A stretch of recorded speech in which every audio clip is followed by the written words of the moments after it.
Shalom, Pastor Talk, coming back at you with this truth, giving all praises to Yahweh Ba'Shem Shai Ba'Shem Kodash.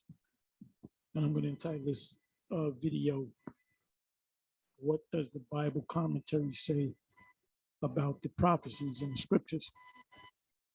And as you know, if you watch my videos, you know that from time to time I go to certain precepts and just to see what the so-called Christian scholars have to say about certain mainly prophetic scriptures. You know, I'll take a precept and I'll put it, I already know the precept, I'll break it down. Like, for example, I'll give you an example. It says, then I lifted up my eyes and saw and behold, there stood before the river a ram which had two horns, and the two horns were high, but one was higher than the other, and the higher came up last. So I already know what this means. So I said, let me go and see what I put in Daniel 8 verse 3, and then I put in, you know, I went to I went to Google actually, and I put in commentary. And then from there, gives you a bunch of sites that you can go to. The main one that I go to is the Bible Hub. I'm used to the layout. Anyway, so normally the first one I go to is Cambridge Bible for Schools and Colleges. And then I read this one, Ellicott's Commentary for English Readers. Now I'm gonna show you something. These are like the top. You got the Pulpit Commentary, you got the Benson Commentary, you got the Matthew Henry's Concise Commentary, Keel and Deletz's Bible Commentary on the Old Testament, Barnes' Notes on the Bible, Jamison Fawcett Brown Bible Commentary, Matthew Poole. So normally I'll go to, the first one I go to is Cambridge Bible for Schools and Colleges. And the reason why I do this, and I said this before in videos that I did in the past, because when we teach something, you have people that have criticized us, you know, pretty much saying that we don't know the Bible, we're making it up. That's not true. But then when you go to the commentary of these established Bible scholars from various schools, theological seminaries, I call them cemeteries, and they have the top people, the individuals that put out books, Christians that put out books. They might put out a book on prophecy. They might put out a book on the beast, the Antichrist, end time prophecies. You know, they do, there's a lot of books that they put together, they publish. And, you know, the everyday Christian, which really doesn't understand the scriptures and they don't grow, you know, the ones that go to church, they might, you know, come across a particular book that a professor of a theological seminary put together, and then they'll go by that. Like going back to Vocab Malone. Vocab Malone, whenever he confronts us, what he teaches is what he learned from that, whatever theological seminary or cemetery that he went to. And, you know, he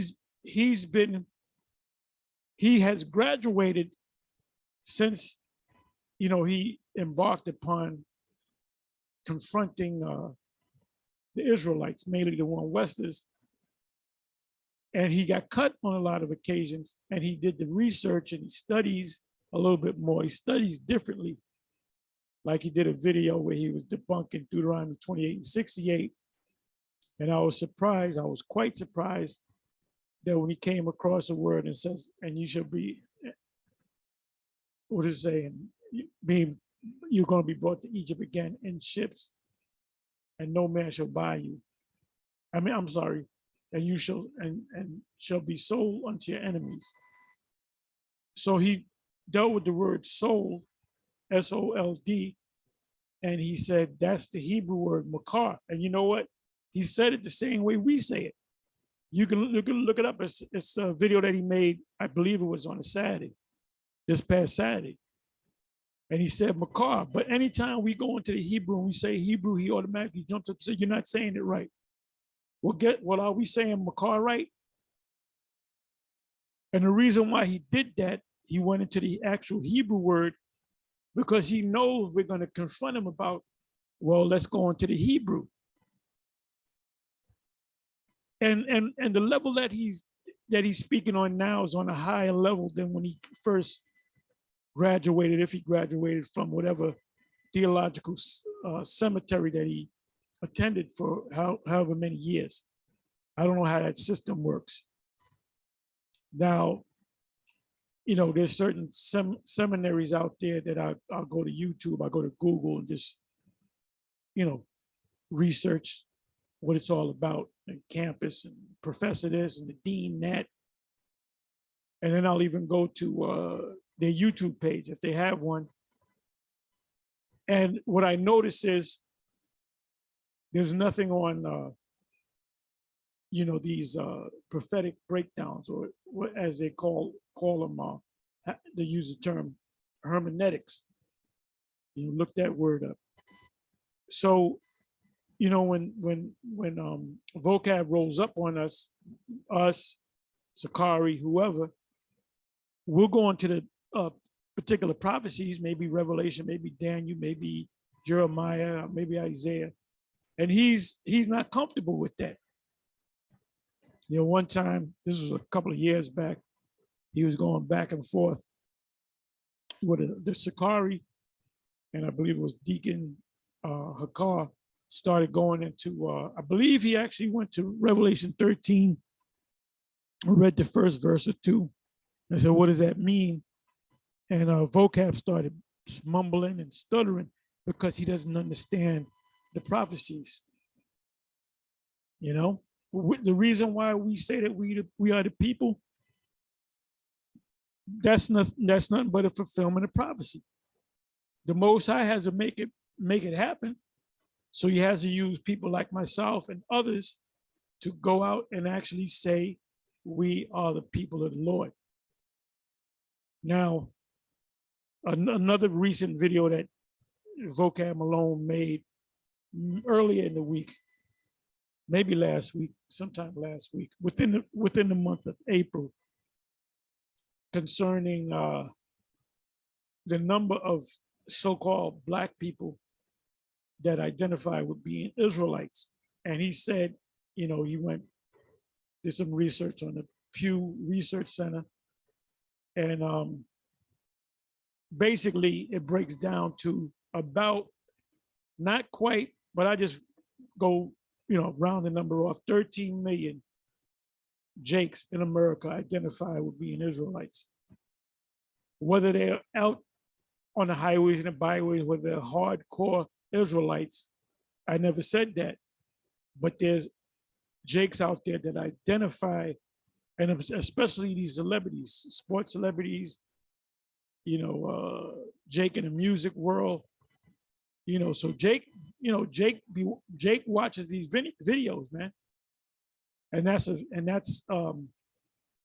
putting fear in these traditional Bible people, I'll say. Anyway, I don't know how long I'm going to make this, but so I went to Daniel 8, verse 3. Could have started at 1. So let me go to 3. So this is Cambridge Bible. And then I say this so much that I caught Apostle Ramlab, who teaching, you know, on the highways and the byways, and he had mentioned that he went through the commentary, and I said, he's starting to go to the commentary. You know, but it's good to go to these commentaries just to see where Esau's head is at, And if they tell you that doesn't mean that, that doesn't mean that, then you can say, well, are you familiar with Cambridge Bible for schools and colleges? Are you familiar with the Ellicott's commentary for the English readers? Are you familiar with Benson commentary? Are you familiar with pulpit commentary? And if they're not, trained in a cemetery, they won't know. And then you might even have to go to the site with them, because these people don't know. Anyway, it says Cambridge Bible for schools and colleges. And I lifted up my eyes in the vision, Daniel 10, verse 5, Genesis 31, verse 10. I'm not going to read these. Zechariah 1, verse 18, Zechariah 2, verse 1, Zechariah 5, verse 1. Okay, lifted up my eyes. Okay, that's the flying roll, Zechariah 5 and 9, Zechariah 6 and 1. It says, a ram standing before the stream, and it's obviously not the King James, and it had two horns, and the two horns were high. The ram is an emblem of power and dominance. Ezekiel 39, verse 18. The symbolism of the figure is explained in Daniel 8 and 20. Let me go to Daniel 8 and 20. And I believe this is King James. The ram which you saw having two horns are the kings of Media and Persia. The ram as a whole represent the combined power of the Medes and the Persians. Well, it's actually written in there in the in Daniel 8. But the strength of the animal lying in its horns, these are taken as representing more particularly the two powers separately, that of Persia as being the stronger and arising after that of Media. They got that right, because that kingdom, that empire started with the Medes. Darius the Mede. Darius was the one that put out the order to have the king of Babylon put to death in his lords, because they were filled with the king's food, the rich, they were what do you call it? They loaded up on carbs, and they were drinking. So it was a surgical strike, being represented by the higher horn. The higher horn is a Persian. They came up later. So it was a two-nation empire, which came up last on the distinction between the two empires. See the notes on Daniel 2:39 and Daniel 5:31.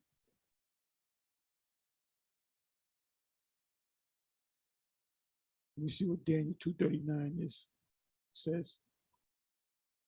And after you shall arise another kingdom, and after you shall arise another kingdom, inferior to you, another third kingdom of brass, which shall bear rule over the earth. That's talking about the Roman Empire. So now let's go to Ellicott's. It says a ram. So they were correct. The Persians and the Medes. And that's what we've been teaching for years. So you can't say, well, the Israelites, the one Westers, they just read scriptures and make it up.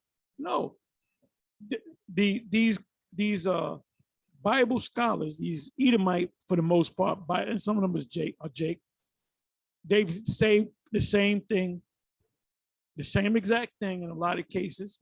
Like in this case right here, the Cambridge Bridge for schools and colleges, they break it down the same way we break it down. But if we break it down, we're just a bunch of black Negroes that think we're Israelites and we're just making the shit up. It says a ram, and this is ammunition. Like I said, if you run into a Christian that says that doesn't mean that. And then you say, well, what does it mean? They're gonna put their foot in their mouth, and then you lead them to top biblical, known, accepted scholars that write books. Ask them, do you write a book? Do you write books? And then you really want to bombard them with the prophecies, because Christians do not understand the prophecies. Oh, I asked Vocab a question. You know what I'm gonna do? Let me do this. Let me see if I know he didn't answer it, because I would have saw it. It would have popped up in my notifications. Anyway, okay, so this is Vocab talking shit. But let me get this here.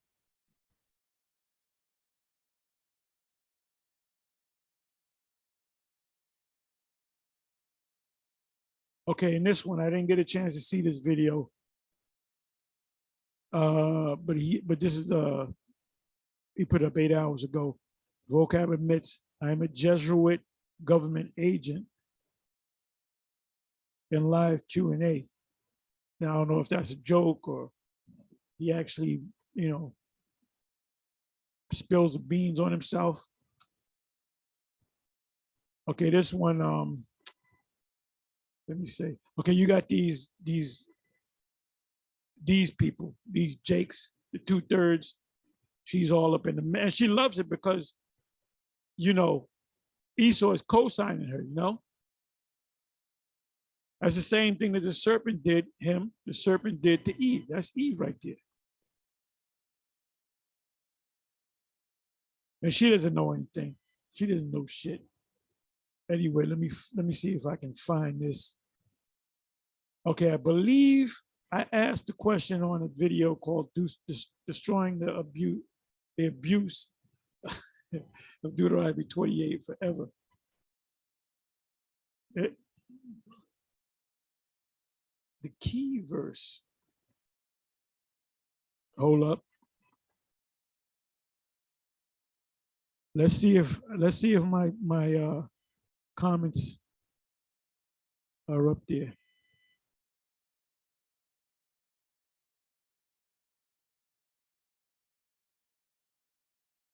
Either this is the wrong video that I'm looking for my comment. I'm almost positive this is the video.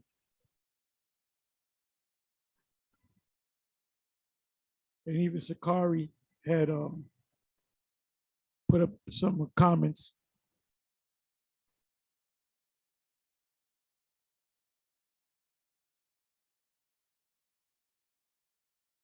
I'm not going to jump to conclusion.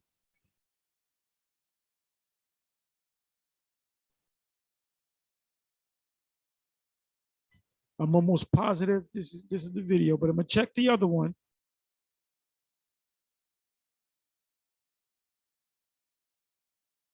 And if this is the one that I put the comments up, it's obvious that he took those comments down, because I put the comment up more than once. Okay, let me go back one. Maybe that's not the one.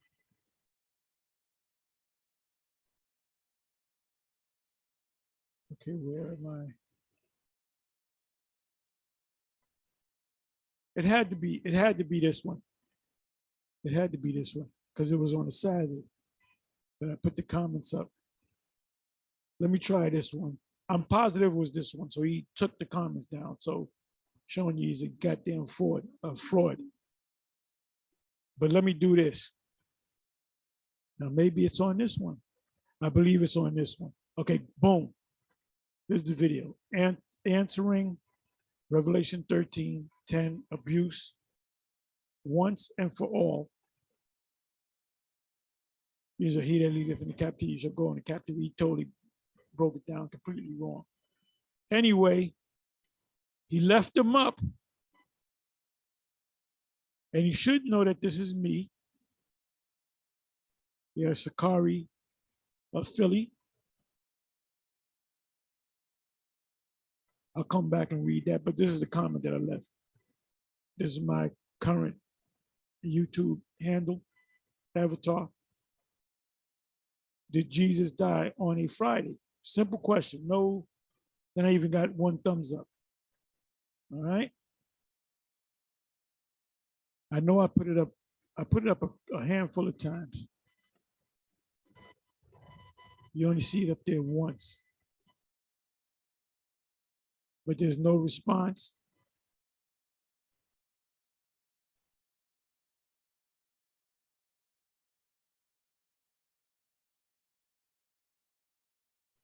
Let me see. Bear with me for a minute.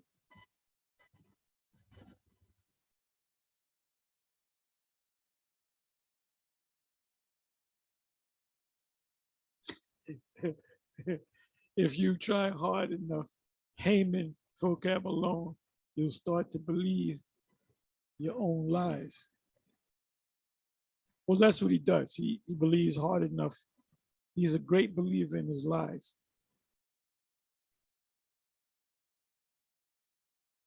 And somebody puts Johnny Lee, kind of like you begin to believe you're Israelite. I mean, it's so far-fetched that we're the Israelites. And it says the Israelites are literally scattered all over the planet Earth. So we can literally look like everybody.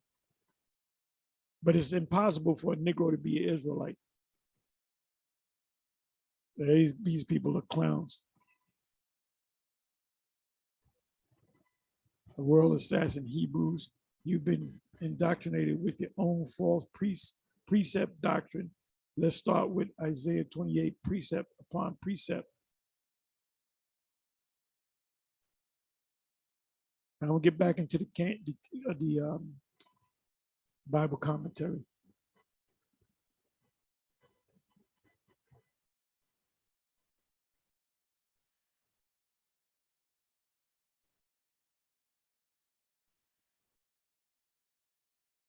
Truth seeker. Vocab is deceiving you all. You have to do, well, he's not deceiving everybody because let's see how many hits did he get. He normally gets hits when a lot of hits when he 639 hits. And none of these Christians have scriptures to offer you. The difference between us and the Israelites and these so-called Christians, these wacky tacky Christians, they never leave precepts because they don't know precept. They know one precept. John 3:16.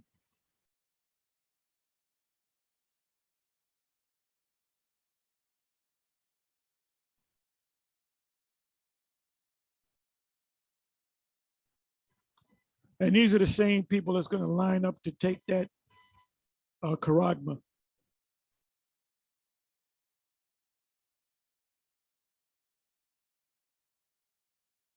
You had us wait 20 minutes for that.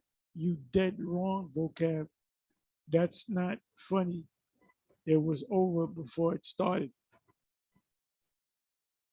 You're watching this video as a laugh.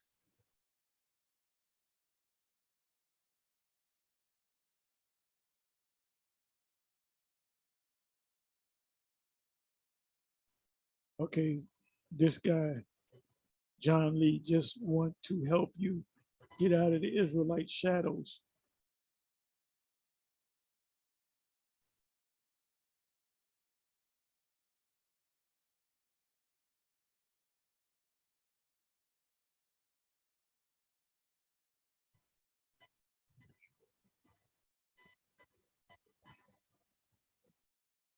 Johnny Lee.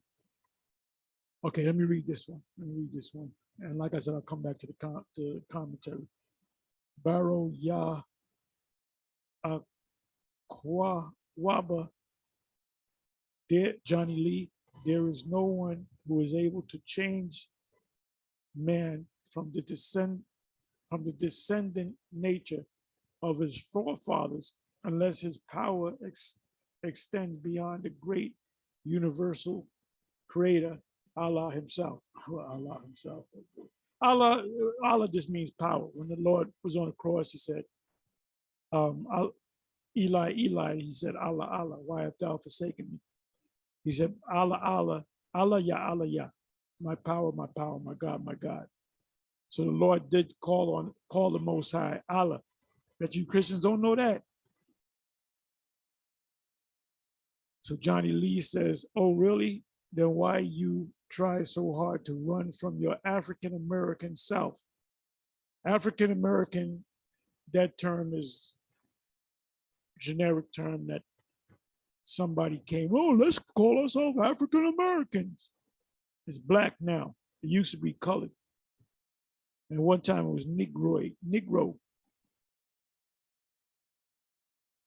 So, I mean, you know, it's like talking to a complete idiot talking to these Christians. Except for the scholars. The scholars know. So now let me come back. But anyway, as you can see, answering Revelation 10:13, abuse once and for all. As you can see, you all are eyewitnesses that I did ask the question. I asked it for the record. I asked it like 4 or 5 times. I just see it up there once. GMS declaring the end. Did Jesus die on a Friday? And that they're gonna have to think about that question because it's gonna keep coming until they deal with it.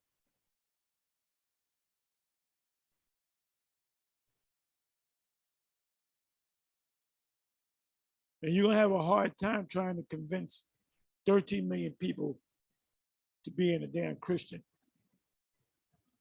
Going back to your plantation Renaissance Christianity.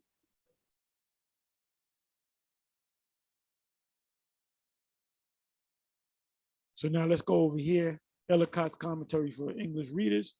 A ram, i.e., a single ram. The ram was standing before the river or eastward of it and represented the Medo-Persian Empire, Daniel 8:20.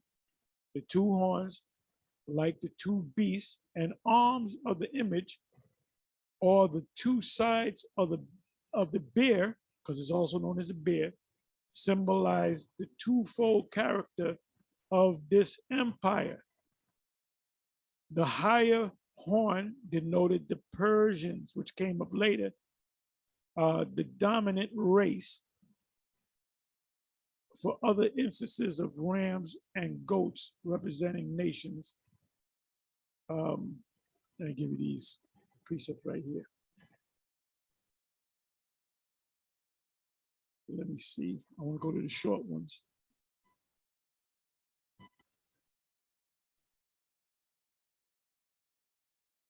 Anyway, you know what I'm going to do? Now let's go from here to the 4th verse. Let's see what the 4th verse says. I saw the ram push east, westward, northward, and southward, so that no beast might stand before him, neither was there any that could deliver out of his hand, but he did according to his will and became great. Now, what came to my mind was the movie 300, when they had the power of the Persians. They had a group of men called it what was it called? The immortals, meaning they could never die, which meant that you can kill them, but the army was so vast that it seemed like they never died. You know, you kill 10,000 men, here come another 10,000 men to replace them. Okay, right here it says, and as I was considering, behold, an he-goat came from the west on the face of the whole earth and touched not the ground, and the goat had a notable horn between his eyes. Now let's see what they say this is. Okay, oh my goodness. Cambridge Bibles for schools and colleges, they kind of go in. I guess they're confident, you know, with their answer to verse 5 is. So let me read Ellicott's. Let me just see what they say.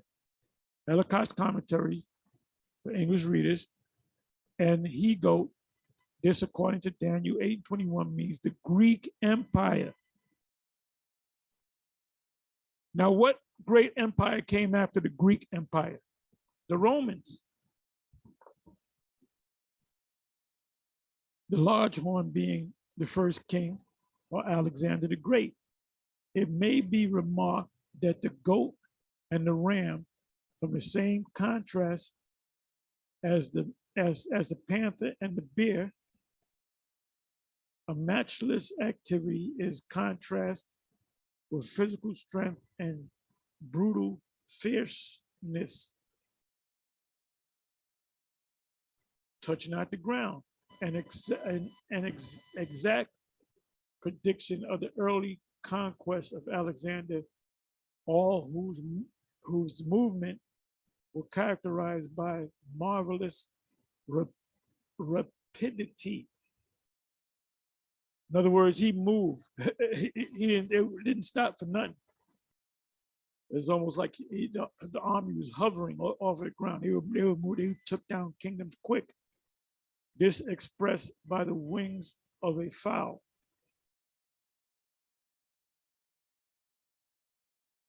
A notable horn, see margin.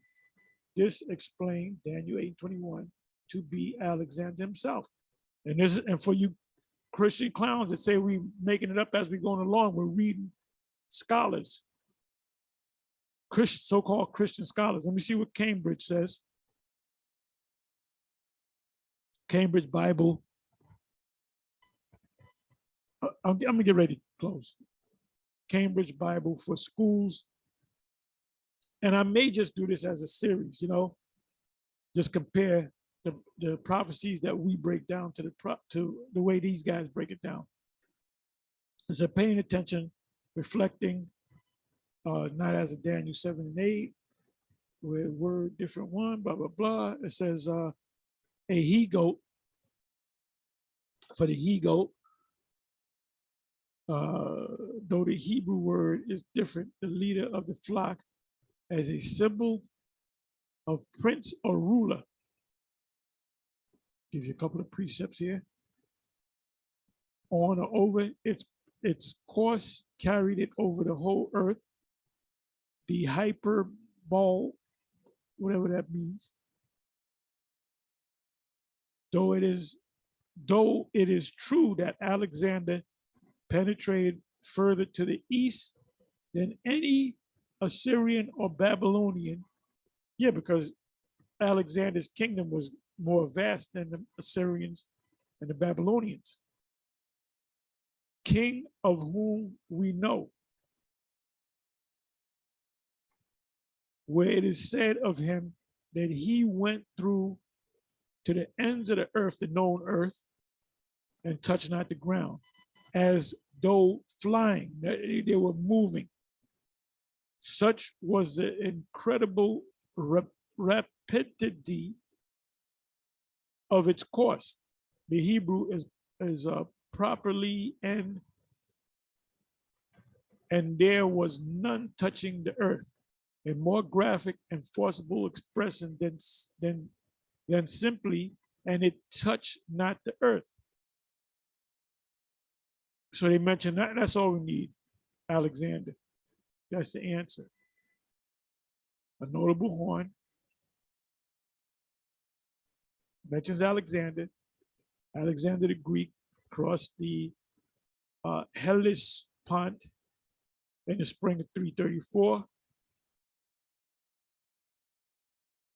Having routed the Persian forces, watch the movie 300, which had assembled to oppose his advance at the Granissos. He marched through Asia Minor, receiving a submission of many cities and peoples. And that's what's going on currently right now, the situation with Russia and Ukraine. You kill, the army that kills, if there's more killed on one side than the other, than the one that has less casualties or whatever, eventually what happens is that other army, they surrender. Because they can just kill you off and just take the land. They don't need you.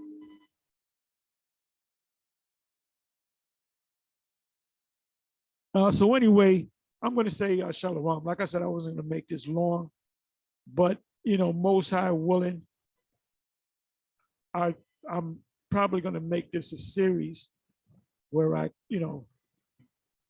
compare our breakdowns to the breakdowns of these so-called Christian scholars. And maybe Vocab Malone can watch these series and learn something. Anyway, with that, I'm going to say shalom.